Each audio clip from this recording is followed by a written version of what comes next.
சாஃப்டா மெல்ட் ஆகுற பருப்பு போலி சீக்ரெட் தெரியுமா?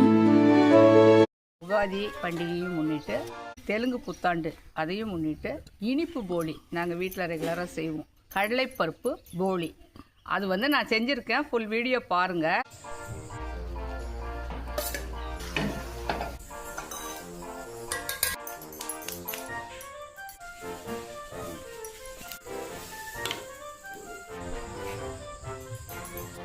வீடியோ பார்த்துட்டு கமெண்ட்ஸ் எல்லாம் வந்துட்டு எப்படி இருக்குதுன்னு உங்கள் கமெண்ட்ஸில் சொல்லுங்கள்.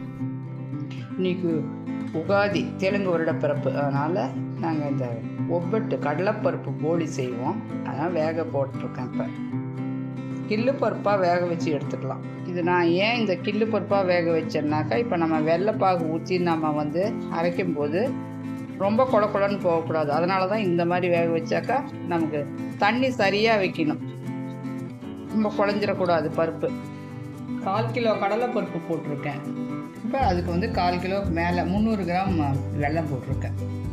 பாகு வச்சு வடிச்சிட்டு நம்ம அதை அரைச்சி கலந்துக்குவேன்.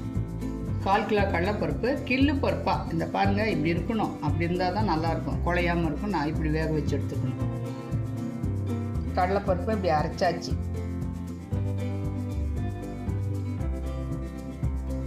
நெய் 1 ஸ்பூன் ஊற்றி தேங்காயை நல்லா வதக்கிடலாம். கொஞ்சம் அந்த ஈரப்பதம் போக வதக்கிட்டோம்னாக்கா கெடாமல் இருக்கும். நாளைக்கு வரைக்கும் வச்சு சாப்பிட்டா கூட நல்லாயிருக்கும். இப்போ ஏன்னா பருப்பு போலி நம்ம இதை ஒப்பிட்டுன்னு சொல்லுவாங்க, போலின்னு சொல்லுவாங்க, கடலைப்பருப்பு போலின்னு சொல்லுவாங்க. இந்த உகாதி அன்னைக்கு நாங்கள் சிறு வயதாக இருந்தப்பவே மதியம் உணவப்போ இதை செஞ்சு கொடுப்பாங்க அம்மாலாம். பெரும்பாலும் கடலைப்பருப்புக்கு ஒரு சிலர் தேங்காய் போட மாட்டாங்க. நாங்கள் தேங்காய் ஒரு முடி துருவி நெய்யில் வதக்கிட்டு போட்டோன்னா கொஞ்சம் அந்த கெடாமல் இருக்கும். அதுக்காக தான் இதை கொஞ்சம் வதக்கிடணும். வதக்கிட்டு அதுக்கப்புறம் அந்த பூர்ணத்தோடு கலந்துக்கலாம். நான் வெல்லத்தை வடிச்சிட்டு கொஞ்சம் திக்காக நம்ம காய்ச்சிக்கலாம். அப்போ தான் இழகாமல் இருக்கும் அந்த பூர்ணம் கட்டும்போது. அதனால் கொஞ்சம் திக்காக நம்ம சுண்டை வச்சுட்டு அதுக்கப்புறம் அந்த கடலைப்பருப்பு போட்டு அரைச்சி வச்சுருக்கோம்ல அந்த கடலைப்பருப்பு விழுது வதக்கி நெய்யில் வதக்கணும். தேங்காய் எல்லாமே போட்டு ஏலக்காயெல்லாம் போட்டு உருண்டை பிடிச்சி வச்சுட்டுனாக்கா இந்த பூர்ணம் இந்த கடலைப்பருப்பு பூர்ணம் கெடாமல் இருக்கும். அதுக்காக தான் இந்த மாதிரி மெத்தடு.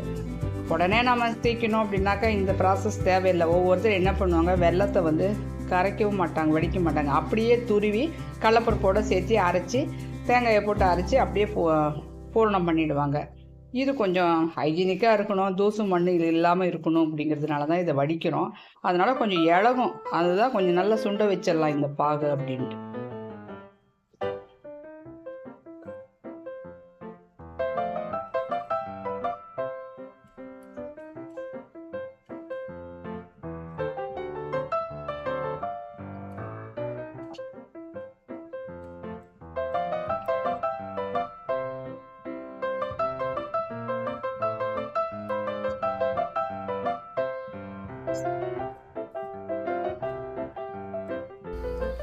ஏலக்காய் தூள் போட்டுக்கலாம்.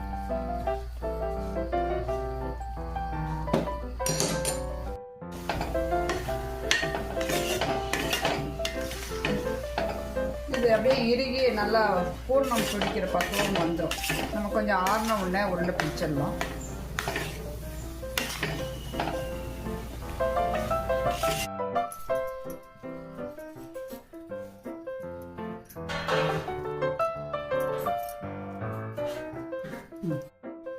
பூர்ணம் பிடிச்சி இப்படி வச்சிட்டோம்னாக்கா நம்ம போலி செய்யும்போது ஈஸியாக இருக்கும். அப்பப்போ எடுத்து உருண்டை பண்ணுறத விட இந்த மாதிரி பண்ணிட்டாக்கா நல்லா உருண்டையாகவும் நம்ம செய்யலாம்.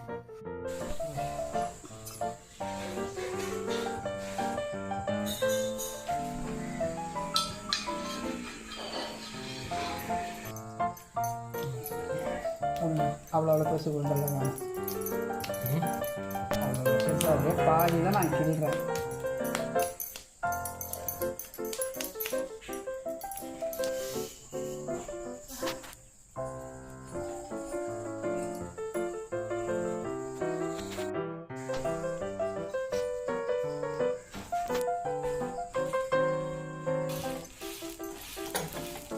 இது வேணாம்.